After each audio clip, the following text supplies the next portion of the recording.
Assalamualaikum warahmatullahi wabarakatuh. Di sini saya akan menyampaikan materi tentang minyak bumi.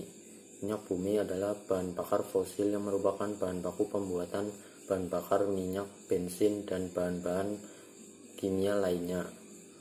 Minyak bumi terbentuk yaitu awalnya dari makhluk hidup yang sudah mati atau jasad renik jutaan tahun, kemudian terbawa oleh lumpur bersama air sungai yang kemudian akan mengendap di dasar laut. Setelah mengendap di dasar laut, akan melalui proses berjuta-juta tahun dan terbentuklah bintik dan gelembung-gelembung minyak.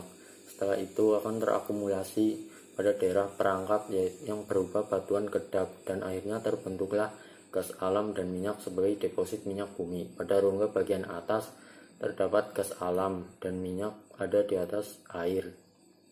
Komponen penyusun minyak bumi yang utama, yang pertama yaitu senyawa hidrokarbon berupa sikloalkana, alkana, dan senyawa aromatis. Komponen penyusun kecilnya yang pertama yaitu senyawa belerang, contohnya tioalkana, alkana, tiol. Yang kedua yaitu senyawa nitrogen, yaitu pirol. Yang ketiga senyawa oksigen, yaitu asam karboksilat. Yang keempat yaitu organologam yang berupa senyawa logam nikel dan jumlahnya sangat sedikit. Minyak bumi yang masih mentah atau crude oil berwujud kental hitam harus dipisahkan menjadi fraksi-fraksinya berdasarkan perbedaan titik didihnya. Proses ini dikenal sebagai destilasi bertingkat atau destilasi fraksional. Fraksi yang pertama menghasilkan gas yang pada akhirnya dicairkan kembali, yaitu gas LPG atau liquefied petroleum gas. Gas ini bisa dimanfaatkan sebagai bahan bakar kompor gas dan bahan bakar mobil yang menggunakan gas. Fraksi yang kedua disebut nafta atau gas bumi. Nafta ini tidak dapat digunakan langsung dan harus diolah lebih lanjut pada tahap kedua, sehingga akan menghasilkan bensin premium dan bahan kimia lainnya. Nafta sering disebut bensin berat. Fraksi yang ketiga akan dibuat kerosin atau minyak tanah dan aftur atau bahan bakar pesawat jet. Fraksi yang keempat disebut solar sebagai bahan bakar minyak diesel. Fraksi yang kelima disebut residu dan akan diolah lebih lanjut pada tahap kedua sehingga menghasilkan senyawa karbon lain, dan sisanya akan menghasilkan lilin dan aspal.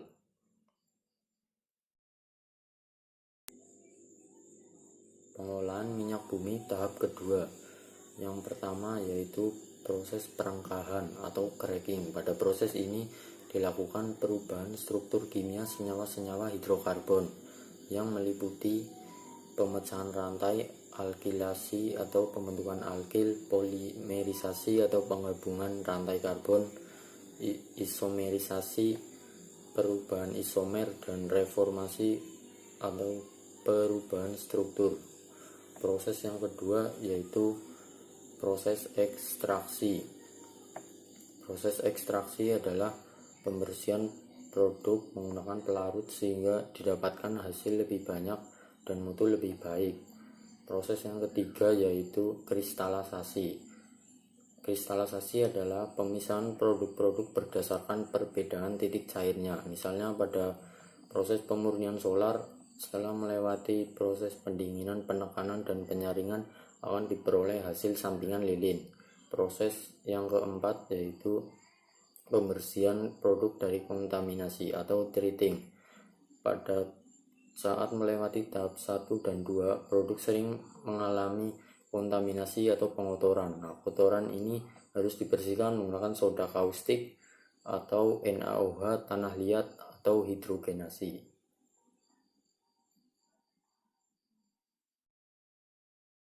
Hasil pengolahan minyak bumi berdasarkan titik didih dan jumlah atom karbonnya.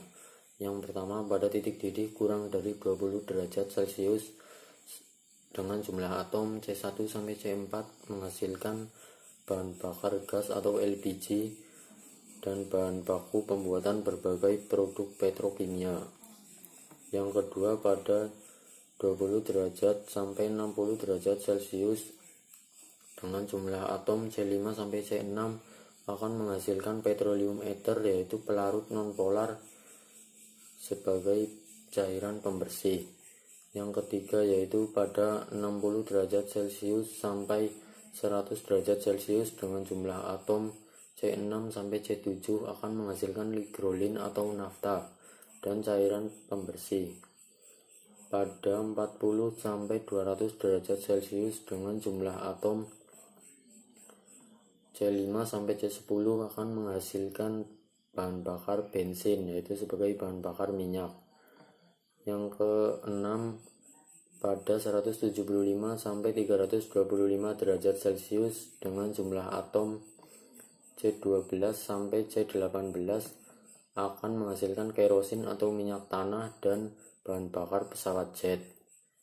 Pada 250 sampai 400 derajat Celcius dengan jumlah atom C12 ke atas akan menghasilkan solar sebagai bahan bakar minyak mesin diesel.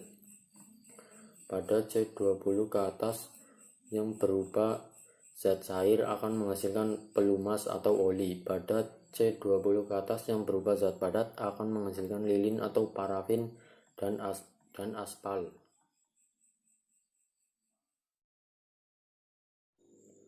Bensin. Mutu bensin ditentukan oleh efektivitas pembakarannya di dalam mesin. Bensin yang baik tidak menimbulkan ketukan atau knocking.